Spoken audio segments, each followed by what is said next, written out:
Sweet Land of Liberty, the 18th century, brings you the most memorable moments in America's history. In this program, you'll learn about the City of Cahokia, the Lost Colony of Roanoke, the Salem Witch Trials, the Boston Tea Party, the Bill of Rights, and the nation's 9 capitals.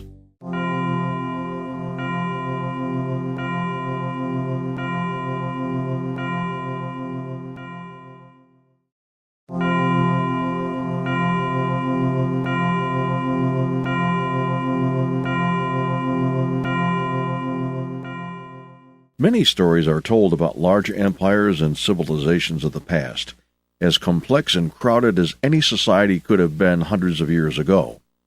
While those stories usually focus on cultures like the Mayans of Mexico and Central America, and the Incas of South America, the center of America itself was the site of an amazing culture that thrived for hundreds of years.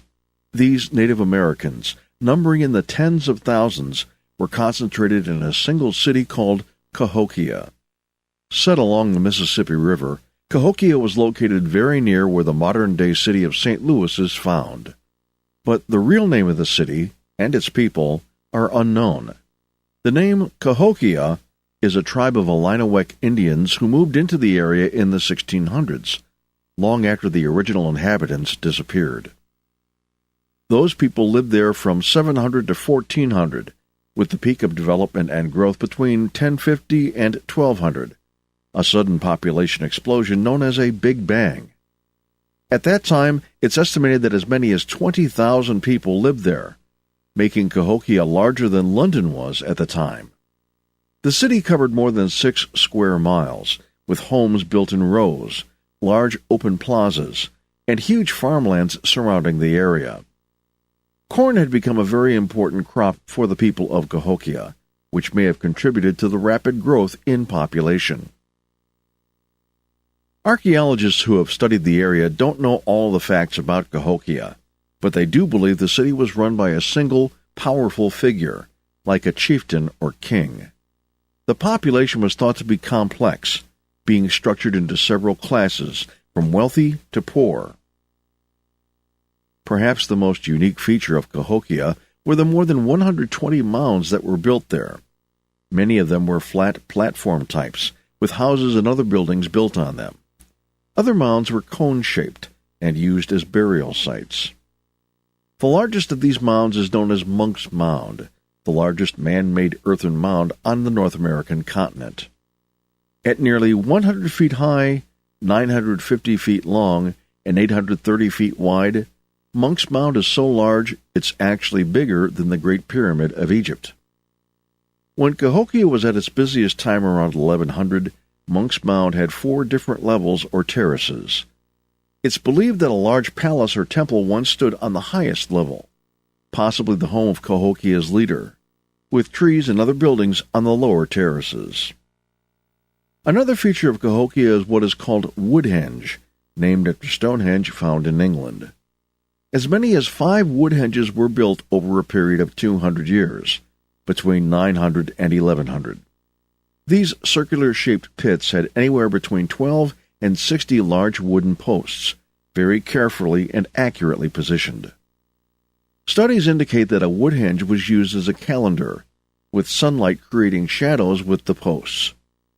As the position of the sun in the sky changed with the seasons, the positions of the shadows also changed. With farming being all-important to the people of Cahokia, woodhenge helped them to plan the planting and harvesting of their crops. A large stockade fence, 2 miles long, was built around the central part of Cahokia around 1100, then rebuilt 3 times up to 1300. Each fence used somewhere between 15 and 20,000 logs made from oak and hickory trees. Each log was a foot across and 20 feet high. The purpose of the fences isn't clear, since there's no sign of any invasions or attacks on Cahokia. Some archaeologists believe the fence may have been used to separate people of different social classes, keeping the haves isolated from the have-nots. Still, it's thought the fence was probably for protection. From what, it's not known. The biggest mystery of Cahokia is what happened to it. By the year 1400, the city was completely abandoned. No one can tell where the population went or why. Suggestions have included a drastic change in climate, which would have severely affected the crops and animals in the area, along with the possibility of disease or a change in government. What remains today are many of the mounds and a rebuilt version of a Woodhenge, all part of a state of Illinois historical site and museum. Yearly attendance nears 300,000 visitors, curious as to what might have happened to one of America's first and largest cities.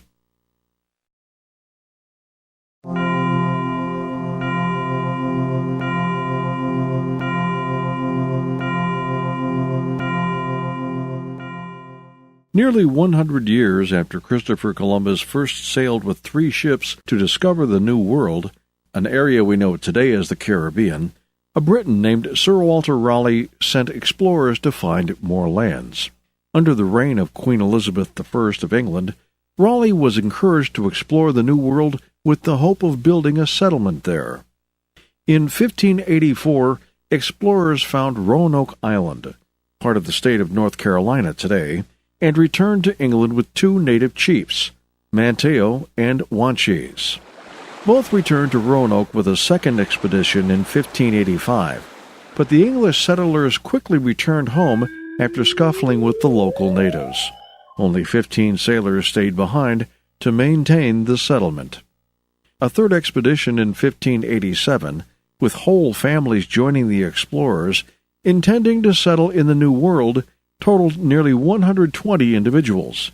They were led by John White, named governor of the Roanoke colony, and a very good artist who made many sketches and paintings of the area and its people.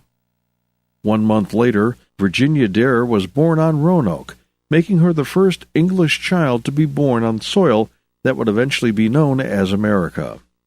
White then sailed back to England for supplies, but war between Spain and England prevented him from returning to the area until 1590. When he did, he was stunned at what he found. Nothing. The settlement was completely abandoned. There was no sign of the almost 120 folks he had left there 3 years before. Relations with local native Indians had been touchy since the first landing. In fact, the 15 Brits from the second journey had been killed by the locals before the third group arrived. White did find a large fence of trees, seemingly built to prevent an attack. On one tree was carved the word Croatoan, another just Crow. Croatoan was an island just south of Roanoke, known today as Hatteras Island. But White encountered bad weather and couldn't check the island, returning to England with no answer at all as to what had happened. Today, archaeologists have used modern digital technology to continue the search for answers, but they have only found traces of fort walls and some structures buried in the ground. Not much of an answer to what did happen to the lost colony of Roanoke.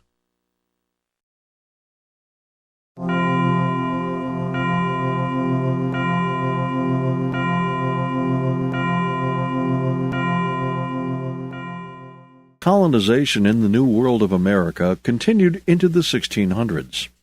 A group of English businessmen received the go-ahead to establish a settlement called the Massachusetts Bay Colony in 1630. It was an area known today as the state of Massachusetts, including towns like Boston and Salem. Many of the new settlers in Salem were strong believers in the Church of England. They were called Puritans.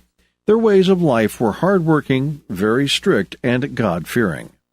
In 1689, a Boston minister named Cotton Mather wrote a very popular book about witches and witchcraft. According to legend, witches, both women and men, are associated with the devil, capable of casting spells and other evil things. Mather's book was read in Salem, and, perhaps by coincidence, when a little girl became ill in 1692, the doctor's diagnosis was witchcraft. The 9-year-old girl, named Betty Paris, had enjoyed fantastic stories told by a local slave from Barbados, named Tituba. When Betty and 2 other girls began having convulsive fits, Tituba and 2 other women were blamed as causing them because they were witches. Tituba didn't help the matter when she admitted that she was a servant of the devil, saying that other witches were in the area. The search quickly led to hundreds of accusations, as the Puritans were in a panic to rid their land of evil. Even though there was no real evidence of witchery, many of the accused were singled out because they were non-Puritans, poor or homeless. Special trials began in June of 1692. Much of the testimony was based on what is called spectral evidence, proof based on evil visions and dreams, hardly scientific. Some of the defendants were found guilty, and despite the myth that these supposed witches were burned at the stake, those found guilty were actually hanged. When the trials ended in May of 1693, 19 people, 14 women and 5 men, had been hanged for witchcraft. Another man died, crushed by heavy rocks, as officials tried to obtain a confession from him. 4 more died in jail. Today, it's thought that those who seemed to be under witchcraft spells were possibly having a psychological reaction known as hysteria, or a medical reaction to tainted food. On several occasions since then, the state of Massachusetts has publicly apologized to the descendants of those accused and tried for witchcraft. Even so, the local high school in Salem calls its athletics teams the Witches. American playwright Arthur Miller drew upon the Salem Witch Trials in his 1953 play, The Crucible. The story was inspired by the witch hunt activities of the U.S. government at the time, making quick and often false accusations of Americans being communists. It was very much like the accusations of witchcraft in Salem, nearly 300 years before.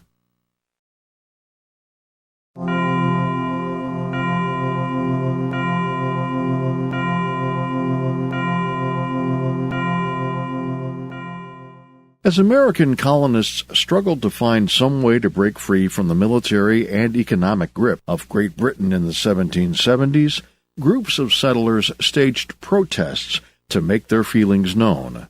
One such group was the Sons of Liberty.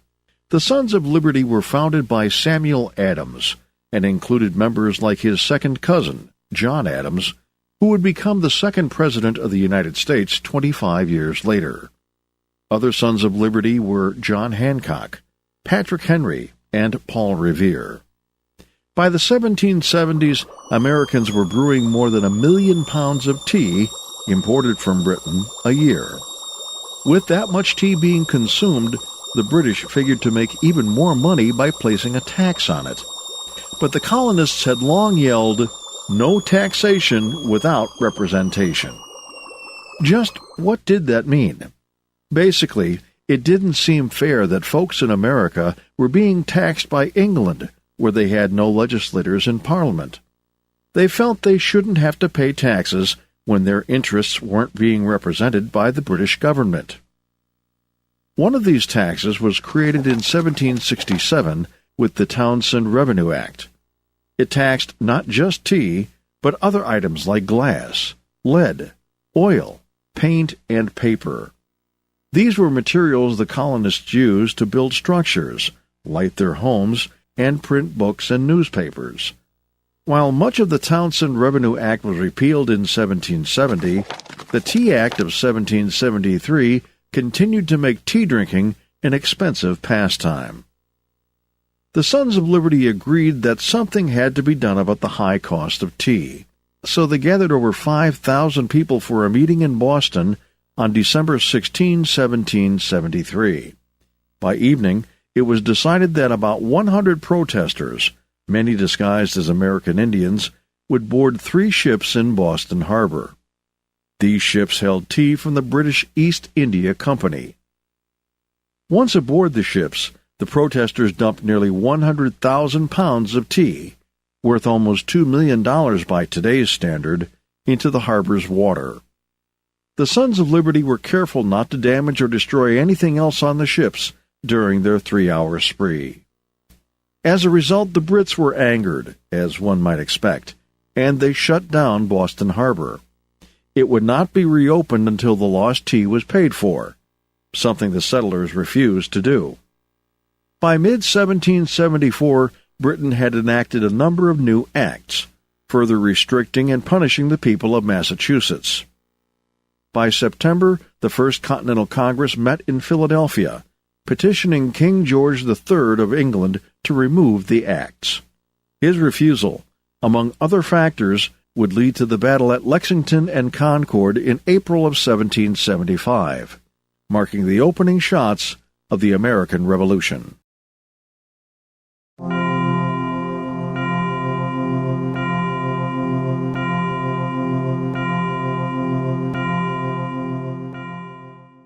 When the First Federal Congress of the United States convened in September of 1789, they agreed to propose 10 amendments to the U.S. Constitution for the 13 states of America to ratify. These 10 very important additions to the original document that defined the United States government became known as the Bill of Rights. The purpose of these first 10 amendments was to guarantee certain rights and freedoms for all American citizens that were overlooked when the original document was written in 1787. The First Amendment guarantees to individuals the freedom to practice a religion of their choice. The freedom of speech, freedom of the press and the media, the right to gather peacefully in a public place, and the right to petition the government are also protected by the First Amendment. Put simply, your beliefs and religion are your business and can't be interfered with. But the freedom to say whatever you like shouldn't be abused. There's an old saying, just because you have the freedom of speech doesn't mean you can yell fire in a crowded movie theater. The press, including newspapers, TV, radio, magazines, and such, can say what they like, as long as there are no lies or words that can hurt others. Just to clarify, anything written that is harmful is libel. Anything said verbally that is harmful is slander. The right to gather or assemble allows individuals to meet so they can discuss, promote, or argue their individual ideas. Once again, if the meeting involves a crime or hurts someone, that is not part of the right. The Second Amendment. People have the right to keep and bear weapons in order to form a militia for a free state. There is much discussion in the country about the right for individuals to keep guns, whether it be for sport or personal protection. When the amendment was written more than 200 years ago, there were no police departments. The militia that's mentioned refers to a group of citizens banded together in the place of an organized law enforcement agency. Plus, the new government had just completed a war with Great Britain and needed to protect itself from any foreign invasions, as well as any wild animals that might be around the many undeveloped parts of our new country. A lot has changed since then. Still, the right of the individual to keep a gun is something that cannot and should not just be taken away without a complete study and consideration of that right. And the right to keep guns is not allowed for people convicted of serious crimes or those with mental illness. The Third Amendment. The quartering of soldiers is prohibited in private homes, without the homeowner's consent, during peacetime. This amendment was very appropriate during the late 1700s, but really doesn't apply in today's America. This amendment protects the rights of the everyday citizen over that of the military. And when was the last time anyone had to unfairly house a military person in their house? The Fourth Amendment. A person's house, car, or self cannot be searched without probable cause or a proper search warrant. This amendment protects people from searches and or seizing of personal property by the government, including police and other law enforcement members. If police have probable cause, that is, a strong reason to believe someone has done or is doing something illegal, then they can ask a judge to issue a search warrant.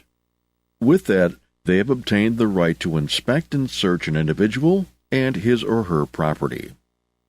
Another exception is stop and frisk, where, with reasonable suspicion that a crime is, or is going to be committed, police can stop and quickly search a person's clothing. The Fifth Amendment. A person cannot be accused of a crime without indictment by a grand jury, nor can they be put on trial twice for the same crime, nor testify against themselves in a trial, nor put in jail without due process, nor have their private property taken by the government unless they pay for it. A grand jury is a group of people who review evidence and decide whether a person should be charged with a crime, which is an indictment. But that doesn't mean they have found the person guilty of a crime. That's what the trial is for. But they have found enough reason to have a trial. Once a person has been tried and found guilty or innocent of a crime, they cannot be tried again for that crime. That's called double jeopardy. Pleading the fifth is a phrase that's heard a lot on TV and in the movies. It means a person on trial for a crime cannot be forced to testify against him or herself, which could lead to them being found guilty, which is called self-incrimination. On the advice of my counsel, I respectfully exercise my Fifth Amendment right and decline to answer the question. Due process may sound complicated, but it basically means that someone accused of a crime is entitled to legal procedures that are fair and equal. Finally, the government cannot take a person's property, whether it's land, their house, or personal belongings, just because the government feels like it. But in some cases, like building roads, highways, airports, and other public structures, the government can use what's known as eminent domain. This means a person is paid fair market value for their land and or house, when the government thinks building on that land will best serve the general population. The Sixth Amendment. A person accused of a crime has a right to a speedy and public trial with the advice of a lawyer, an impartial jury, and to know who the accusers are and what they are accusing the person of. This amendment protects someone from being thrown into jail and forgotten. The case should be addressed quickly, with proper representation and legal counsel, heard by a jury without any personal involvement, and no secrets as to what the accused has done or who was doing the accusing. The Seventh Amendment. In the case of common law suits, any federal claim over $20 must be tried by a jury and not by a single judge. A civil case is a disagreement between two individuals, like a lawsuit, rather than a criminal case in which a law has been broken. Anyone who brings a civil case against another party that involves damages of more than $20 in value has a right to a decision by jury, instead of a verdict by a judge. The Eighth Amendment. No one should be forced to pay excessive bail, excessive fines, or be subjected to cruel and unusual punishments. Bail is money that an accused person pays to the court so they don't have to stay in jail until their trial. If they fail to show up for their trial, that money is given up and that person is now in bigger trouble. If the accused is found guilty, then the fine should not be bigger than the crime. A simple speeding ticket should not result in thousands of dollars in fines. Some people believe the death penalty is cruel and unusual punishment and shouldn't be allowed. Other people believe that very serious crimes, such as murder, should make a person eligible for the death penalty and isn't cruel or unusual, considering their crime. The Ninth Amendment. Certain rights protected in the Constitution do not deny people their other rights. Quite simply, the Bill of Rights aren't the only rights Americans enjoy. In other words, it's not a complete list of protections provided by the Constitution. The 10th Amendment. Powers not assigned to the country by the Constitution are reserved for the states or the people. In trying to balance the power between the federal and individual state governments, anything that's not allowed in the Constitution can be decided by the states or individuals in those states. Since the Bill of Rights was written, 17 more amendments have been added to the Constitution, covering everything from creating a federal income tax to limiting the number of 4-year service terms for U.S. presidents to just 2. In every case, amendments to the U.S. Constitution have been made with the interests of the general public in mind, seeking to maintain a country of freedom and fairness for everyone. Now, some of the amendments in the Bill of Rights may seem outdated and not needed in the 21st century, but their inclusion in the late 1700s was very important to forging the free and democratic society that we have today. To quickly review and summarize, the first 10 amendments to the U.S. Constitution are known as the Bill of Rights. 1. Freedom of speech. 2. Freedom to own guns. 3. No quartering of soldiers during peacetime. 4. No searches without probable cause or a warrant. 5. A person accused of a crime cannot testify against him or herself. 6. A person accused of a crime has a right to a speedy and public trial. 7. A lawsuit claim of over $20 can be heard by a jury. 8. No cruel or unusual punishments. 9. Americans have other rights than just those outlined. 10. The states and the people have rights not covered by the Constitution.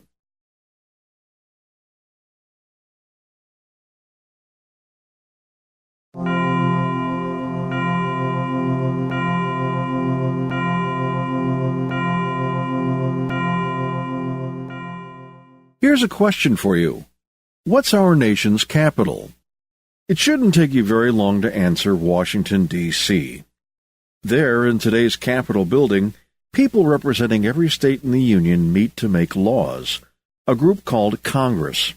There are two branches of Congress, the House of Representatives, which currently has 435 members, and the Senate, which has 100 members. With those two groups, our legislature is known as bicameral, which is Latin for two chambers. But you might be surprised to know that Washington, D.C. wasn't our first or only capital. Over the last 240-some years, there have actually been 9 cities, including Washington, D.C., where our national government worked. While the 13 original colonies began to form in the early 1600s, it wasn't until the 1770s when they decided to join together under a single government. With it, the colonies would take their first steps in becoming a country of separate states and gain their independence from Great Britain. In September of 1774, representatives from each colony were chosen, making up a group called the Continental Congress. They first met in the City Tavern, a quiet meeting place in Philadelphia, Pennsylvania. Since all the colonies weren't yet in attendance on that date, those who were held a caucus, a special meeting to establish an agenda for their next get-together. Later in the month, that first Continental Congress met at Carpenter's Hall in Philadelphia. Across the next 6 weeks, members of the Congress put together an official list of grievances they had against King George III of Great Britain. With that done, the group agreed to meet once more in May of 1775. A month before that meeting, the first shots of the American Revolution were heard in the towns of Lexington and Concord. British soldiers planned to seize gunpowder, as well as colonial leaders Samuel Adams and John Hancock. But groups of colonists known as Minutemen formed a militia, an army of citizens, and even though the colonists were greatly outnumbered, they pushed the Redcoats back into Boston.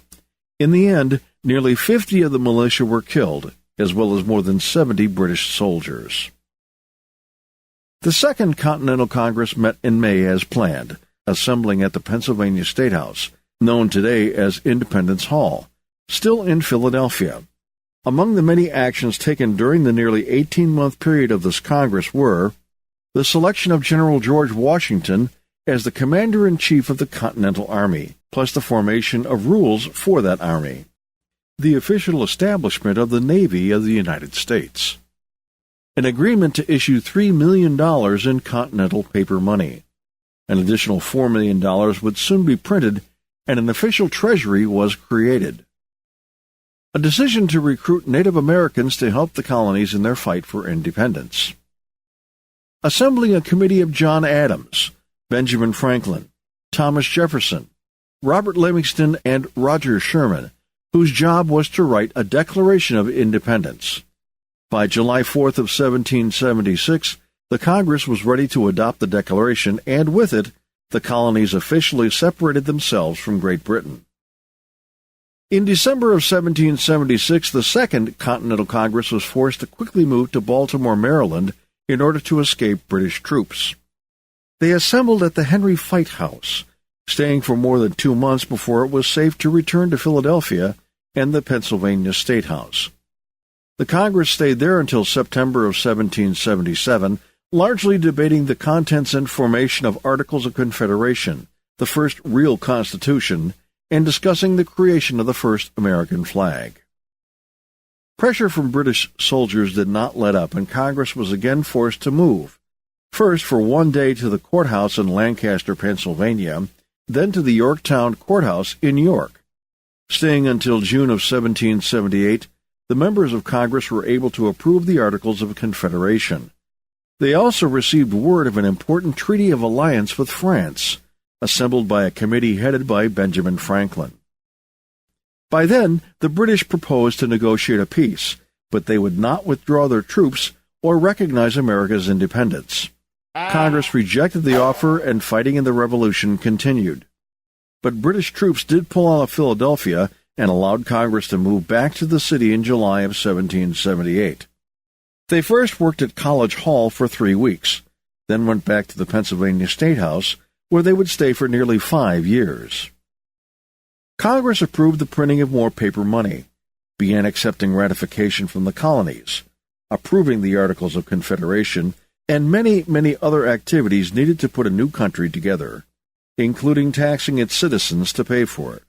By March of 1781, the colonies completed ratification, and, in the first meeting of a legislative group called the United States of Congress Assembled, USCA, the United States of America were officially named.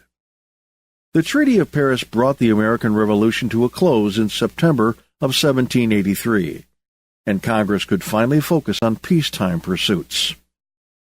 In the next 16 years, Congress established the nation's capital in Princeton, New Jersey, first at the Prospect House, then at Nassau Hall, at the Maryland State House in Annapolis, Maryland, at the French Arms Tavern in Trenton, New Jersey, at Old New York City Hall, Fraunces Tavern, and Federal Hall in New York City, and 10 years at Congress Hall in Philadelphia. After much discussion, it was decided to permanently place the capital of the United States on land from both Maryland and Virginia. Known as Washington, entirely in the District of Columbia, the city would be home to all 3 branches of the federal government: executive, including the president and his cabinet; legislative, with both houses of Congress; and judicial, with the Supreme and other federal courts. Congress first met in the U.S. Capitol building on November 17, 1800. Much of the structure was destroyed by British soldiers, who set fire to it during the War of 1812. It was repaired and expanded in the following years, with wings for the House and Senate added in the 1850s. The Grand Capitol Dome was built in 1862, replacing a smaller dome. A cast-iron statue called Freedom was placed atop the dome in 1863, where it stands today. Additional upgrades and repairs have been done over the years to the Capitol building, with the latest project being the restoration of the Capitol Dome, begun in 2013. The 2-year task included repairs to the cast iron, as well as repainting and detailing one of the most well-known structures in the United States.